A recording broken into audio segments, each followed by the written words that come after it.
네, 강프로입니다. 자, 삼성전자 보겠습니다. 자, 삼성전자가 오늘 1% 정도 조정을 받고 있죠. 그리고 고가 대비해서 뭐 많이 빠진 건 아니에요. 좀 빠지고 있는데 그런 과정에서 우리가 어떻게 봐야 되는지 그 내용부터 제가 이야기를 드리겠습니다. 자, 그리고 무엇보다 중요한 건 삼성전자를 이용해서 돈을 벌 수 있어야 돼요. 예를 들어서 그런 겁니다. 삼성전자 향으로 볼 수 있는 예를 들어서 뭐 하나 마이크론 그쵸? 뭐 이런 류의 종목들이에요. 그리고 분야는 좀 다르지만 하나 머티리얼즈, 그쵸? 뭐 최근에 HBM이 각광을 받고 있고 삼성전자가 고가를 돌파한 이유도 HBM에 대한 퀄 테스트에 거의 뭐 통과를 했다 이런 내용이 붙으면서 지금 상승세를 보이고 있는 거잖아요. 이런 과정이랑 비교하기에는 머티리얼즈는 조금 비메모리 쪽이기 때문에 약간 조금 문제가 있을 수 있지만 마이크론 같은 경우에도 거의 뭐 신고가를 만들어 가고 있는 그런 상황이다. 제가 이 얘기를 왜 드리냐면 자, SK 하이닉스가 있고요. 그렇죠? 그리고 한미 반도체가 있죠. 자, 이렇게 보면 어떻습니까? SK 하이닉스가 강한 움직임을 보일 때 한미 반도체도 여지없이 강한 움직임을 보이죠. 변동폭 보면 뭐가 더 클까요? 한미 반도체가 큽니다. 근데 한미 반도체가 잡주일까요? 아니요. 그렇죠. 물론 이익의 규모에 비해서 지금 주가가 과도하게 높아진 점 있습니다. 그런데 주가는 미래 가치를 반영한단 말이에요. 미래에는 지금 올라간 것에 대한 실적치를 채울 수 있어요. 그러면 그 실적치를 채울 때까지 뭐가 발생할까요? 조정이 있을 수 있다. 그런 조정을 지금 받고 있는 거다. 근데 그런 부분은 삼성전자도 마찬가지다. 그렇죠. 그러면 일단 첫 번째 어디까지 조정을 받을 수 있을까? 뭐 22평일까 62평일까? 이런 게 문제가 없다는 거예요. 자, 우선 이거부터 볼게요. 이평선에 대한 의미. 이평선은 어떻게 의미를 갖죠? 평균 가격이죠. 그렇죠. 주가가 움직인 것에 대한 평균 가격이에요. 그러면 주가가 단기간에 많이 올랐으면 20일 평균치가 올라가겠죠. 그렇죠. 거래된 단가가 점점 높아졌다는 거니까. 그럼 평균치가 올라가면 주가가 조금만 빠져서 횡보를 하는 구간을 겪으면 22평은 당연히 올라와서 주가와 22평은 만나게 됩니다. 그렇죠. 그럼 만나서 21평을 이탈할 수도 있고 뭐 수렴한 상태에서 횡보를 할 수도 있지만 여기서 뭐가 발생할까요? 62평도 같이 따라오는 상황이 벌어지겠죠. 왜? 계속해서 저가가 높아지는 평균 가격이 형성이 될 테니까 하루하루 갈수록 뒤에서 약했던 주가들은 빠져나가잖아요. 그럼 평균치가 어떻게 돼요? 높아질 수밖에 없죠. 그러면 그게 우린 뭐라 그래요? 뭐 눌림목이라고도 하고 그쵸? 뭐 기간 조정, 횡보 기간 뭐 이런 식으로 표현하잖아요. 근데 그런 횡보 기간을 지금은 보내야 돼요. 근데 여기서 삼성전자 시세 끝이다. 뭐 그런 댓글이 달리더라고요. 뭐 21년도, 뭐 22년도에 뭐 동학개미가 붙고 나서 뭐 삼성전자가 폭락이 나왔었던 그때가 생각이 난다. 근데 그렇게는 안 나옵니다. 왜 그러냐면 삼성전자의 실적이 지금 좋은 상황이 아니에요. 그런 부분 어디서도 볼 수 있죠. 하이닉스의 실적 볼 수 있죠. 하이닉스도 흑자 전환에는 성공했지만 하이닉스나 삼성전자 같은 기업이 관련 사업 부문 그쵸? 관련 사업 부문에 대한 내용이 이제 흑자 전환에 성공한 거예요. 그러면 이 흑자 전환에 성공한 내용을 가지고 이제 다 올랐다. 실적 더 안 올라간다. 이렇게 될까요? 그러기에는 지금 AI 반도체 쪽으로 투자가 너무 많이 일어나고 AI 반도체에 그 직접적으로 투자를 하고 있는 기업들 있죠. 이름만 대면 알만한 기업들. 뭐 마이크로소프트, 뭐 메타 이런 기업들 있잖아요. 이런 기업들은 23년도 대비해서 24년도에 3배 증설을 하겠다고 이야기를 이미 한 상태예요. 그렇죠? 그러면 AI 반도체에 대한 수요는 24년까지는 늘고 그것에 대한 주가가 먼저 반영한다. 그런 내용을 하이닉스는 이미 어느 정도 그 상당 부분 반영했다. 근데 거기서 하이닉스가 떨어지는 구간에 삼성전자가 그냥 확 뭐 시세를 끝낼까요? 그건 안 나온다는 거예요. 점유율이 그렇죠? 지금 하이닉스가 거의 한 60% 70% 정도 점유율을 차지하고 있잖아요. 근데 지금 퀄 테스트가 통과된 지금 상황에서 보면 삼성전자의 점유율이 높아지면 높아질수록 주가는 미래 가치를 반영하면서 올라가게 되고 하이닉스의 점유율은 조금씩 낮아질 테니까 하이닉스가 떨어지는 구간에서 그렇죠. 지금 하이닉스는 사실 많이 올랐잖아요. 많이 올라 그 과정에서 그 떨어지는 상황이 나올 수도 있고 그 떨어지는 상황에서 삼성전자의 추가 시세가 나오면 그때가 시장에 꼭지가 나오는 거지 지금은 아니라고요. 근데 꼭지가 나오면서 삼성전자는 떨어지고 실적은 좋아지는 상황이 벌어진다고요. 그 이야기를 드리려고 하는 겁니다. 그러려면 지금 우리가 봐야 되는 건 뭐예요? 단기간에 많이 올랐으니까 조정 들어올 수 있다. 조정 들어오는 구간에서 22평은 뜬다. 22평 만나게 되어 있죠. 만나는 구간에서 이탈을 하든 말든 그게 크게 중요한 게 아니라는 겁니다. 그렇죠? 거기서 우리는 뭘 봐야 돼요? 삼성전자는 조정이 들어올 수 있지만 그런 과정에서 하나마이크론 같은 관련주들의 움직임을 보는 게 정말 중요하다고 이야기를 드리는 겁니다. 자, 그러면 이 내용에 대해서 가장 중요한 게 뭐라 그랬어요? 타점이라 그랬죠. 왜? 앞서서 말씀드렸죠. 주가는 실적보다 가격이 더 빠르다. 즉 선반영한다. 이게 원리라고 이야기를 드린 거예요. 지금까지 한 이야기가. 즉 주가가 먼저 올라갔으니까 조정은 들어올 수밖에 없고, 조정이 들어오는 과정에서 지금 끝이다 아니다를 보는 건 실적을 보라고. 실적이 만약에 굉장히 잘 나오고 전환기에 접어들었다면 그 실적에 대한 그 전환기에 접어든 그런 상황, 그리고 높아지는 그런 상황 때문에 우리가 숫자를 채워야 돼요. 그 숫자를 채워야 되는 건 부담 요인으로 다가옵니다. 그 숫자를 못 채울 수도 있으니까. 그러면 지금은 뭐예요? 이제 흑자 전환에 성공한 거잖아요.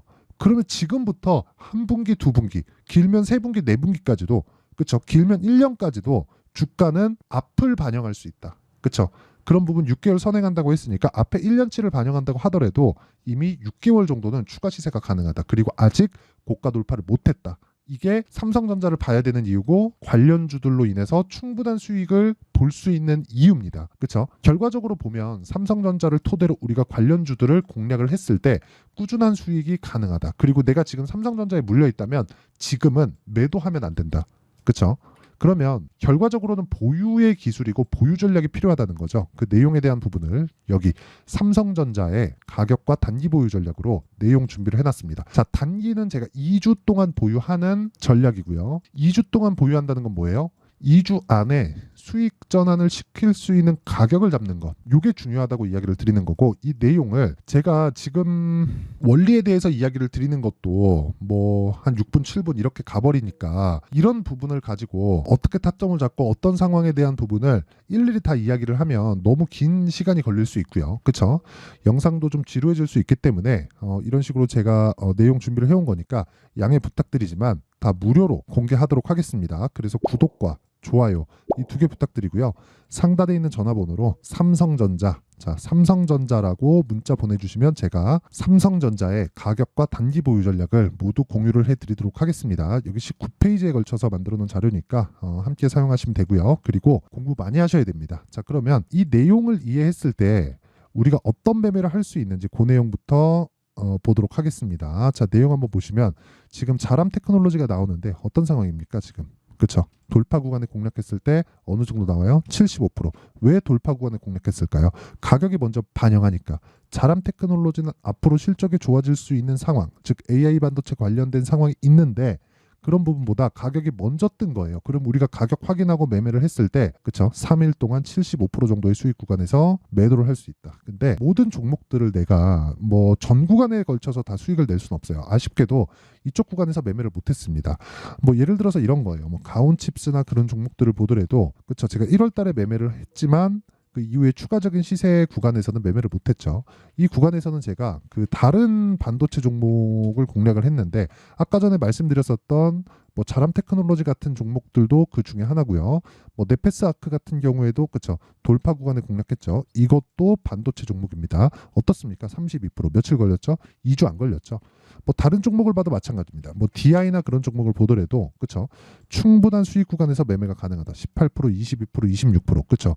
3월 초 그리고 뭐 4월 초 뭐 이런 식으로 매매가 계속 진행되지만 모두 다 뭐가 됩니까? 돌파 구간에 공략을 하고 있다는 점, 이 부분에 주목을 하셔야 됩니다. 그렇죠? 자, 그리고 이런 내용을 제가 여기 소통방에서 다 공유를 하고 있고 10억 만들기 프로젝트를 진행하고 있다. 자, 내용 보시면 뭐 KESP, 덕산테코피아, 뭐 가온전선 이런 종목들인데, 가온전선 같은 경우에도 보면 보세요. 언제 공략했는지 보면 명확하게 나오죠. 오늘 매수해서 오늘 팔고 뭐 크진 않아요. 뭐 한 3% 정도 수익 구간에 있는데 모두 다 뭐가 됩니까? 돌파 구간에 공략을 한다. 그리고 그런 부분을 제가 장 시작 전에, 그렇죠? 장 시작 전에 다 공개를 합니다. 이렇게 장 시작 전에 공개를 할 수 있는 이유는 아까 전에 말씀드린 내용 때문에 그래요. 주가는 먼저 올라가고 모두 다 신고가 종목만을 공략하기 때문에 그렇고요. 이런 내용을 제가 소통방에서 다 공유를 하고 있고, 그리고 매매하는 과정에서 내가 어떻게 매매를 해야 되고 어떻게 판단해야 될지 모르겠다 하시는 분들은요, 다 소통방에 들어오시면 되고요. 다 무료로 진행합니다. 자, 그래서 구독과 좋아요 이 두 개 부탁드리고요. 상단에 있는 전화번호로 소통이라고 문자 보내주시면 제가 소통방 입장 링크를 순차적으로 공유를 해드리도록 하겠습니다. 자, 내용 정리 한번 할게요. 주식시장은 미래 가치를 가격이 먼저 반영한다. 그렇기 때문에 올라가는 종목을 해야 돼요. 왜? 올라가고 있다는 건 가격이 먼저 반영하면서 앞으로 좋을 부분이 있다는 내용이 되는 거니까. 그렇죠? 그러면 그런 구간에 우리가 타점을 잡을 수 있어야 되고 그 타점에 대한 부분이 아까 전에 말씀드렸었던 단기 보유 전략 그리고 그 내용에 대한 부분 실시간 내용을 소통방에서 공개를 하고 있다. 그리고 이런 식으로 장 시작 전에 다 공개를 하고 있으니까 다 들어오시고요. 자, 이 내용을 지금 상황에 대입해 보면 어떻게 될까요? 지금 강한 신고가 돌파 종목군들이 뭐가 된다는 거예요? 시장의 주도주가 된다. 자, 그 종목군들을 내가 어떻게 판단하고 어떻게 매매해서 어떤 식으로 그 분류를 다 짓고 매매 구간에 활용할 수 있을지 그 내용을요 다 이해시켜 드리도록 할 테니까 영상 끝까지 시청하시고요. 모든 분들이 성공 투자하셨으면 참 좋겠습니다. 자, 24년도가 돼도 여전히 시장은 녹록지 못합니다. 이런 상황이 벌어지는 건 어쩔 수 없습니다. 이런 상황에서도 수익이 나는 종목들의 구조는 변하지 않습니다. 즉 대시세 종목에 대한 구조는 변하지 않는다는 거고 실제 제가 소통방에서 지속적으로 이야기를 드리고 있는 내용도 대시세 종목이나 시장 주도주를 공략하는 건 철저하게 가격 분석을 하라고 이야기를 드리고 가격 분석 이후에는 이슈에 대한 파악 그리고 이슈를 파악하고 나서는 다시 내가 얼마에 매수할지 그 타점에 대한 부분을 지속적으로 언급을 하고 있습니다. 자, 근데 생각해 보세요. 1월 달에 시장이 굉장히 어려웠습니다. 어려운 상황에서의 어떤 종목들이 강했냐 보면 반도체와 그리고 바이오입니다. 자, 실제 여기 보면요.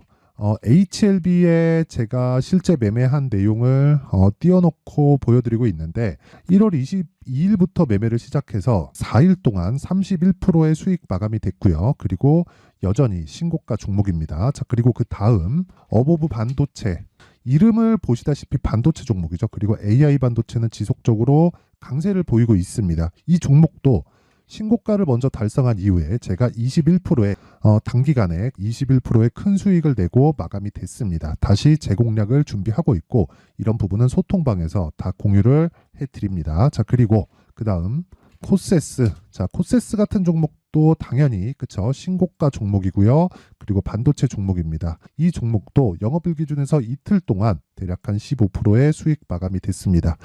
내용을 한번 보시면 어떻습니까? HLB를 포함해서 뭐 30%, 20%, 뭐 15% 이런 식의 수익이 지속적으로 발생하고 있는데 이 세 종목 모두 다 신고가 종목이고 1월 달에 시장이 약세를 보이고 있는 구간에서도 강했었던 그런 종목입니다. 특징점이 하나 있는데 그 이슈에 앞서서 가격이 먼저 반영했다는 거죠. 자, 근데 그게 기업 밸류업 프로그램이라고 하죠. 그 종목들도 마찬가지입니다. 오늘은 그 부분에 대해서 이야기를 드릴 텐데 그렇게 제가 가격을 먼저 보고 이슈에 대해서 파악하는 이유는 결과적으로는 큰 시세를 먹기 위한 사전 준비 작업입니다. 실제로 큰 시세를 먹기 위해서 사전 준비 작업을 했을 때 여기 레인보우 로보틱스 127% 그리고 ISC 98% 그리고 한미반도체 97%의 큰 수익을 내는 상황을 만들 수 있습니다. 어떤 식으로 소통방에서 진행됐는지 그쵸? 그 상황을 제가 이야기를 드린 건데 이런 상황도요 당연히 신고가를 공략했을 때 가능한 겁니다.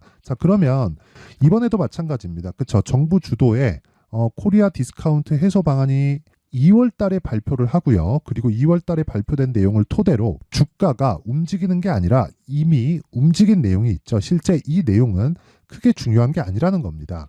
실제 움직인 내용을 보면 자, 기아차입니다. 실제로 12월 달에 신고가를 만들어 놓고 정부에서 입김을 불어 넣으니까 순식간에 기아차를 포함해서 현대차 같은 거대 기업들의 주가가 2주도 채 되지 않아서 40% 정도의 큰 시세를 냅니다. 자, 그러면 우리는 어떤 종목을 봐야 될까요? 이슈를 파악해야 되는 것도 맞지만 철저하게 가격에 맞춰서 매매를 해야 되는 게 당연히 중요합니다. 정부가 주도하는 정책 방향이 있겠죠. 그 방향에 맞춰서 우리가 종목을 찾을 필요가 있다.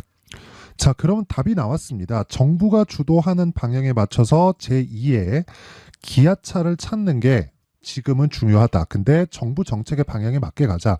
그랬을 때 앞서서 제가 보여드렸었던 내용인 여기 레인보우 로보틱스 127% 그리고 ISC 98% 그리고 한미반도체 97%와 같은 수익을 낼 수 있습니다. 물론 시간에 대한 부분은 최소 2주의 시간이 필요하고요. 그리고 최장 3개월 안에 끝내야 됩니다.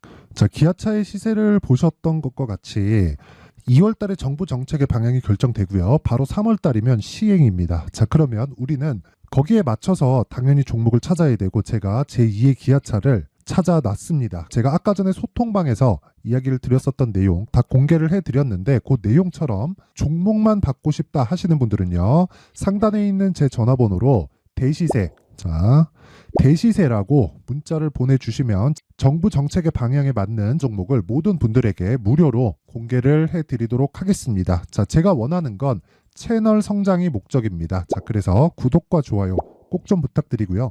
모든 분들이 정부 정책에 맞는 방향으로 매매를 이어가서 큰 수익 보셨으면 좋겠습니다.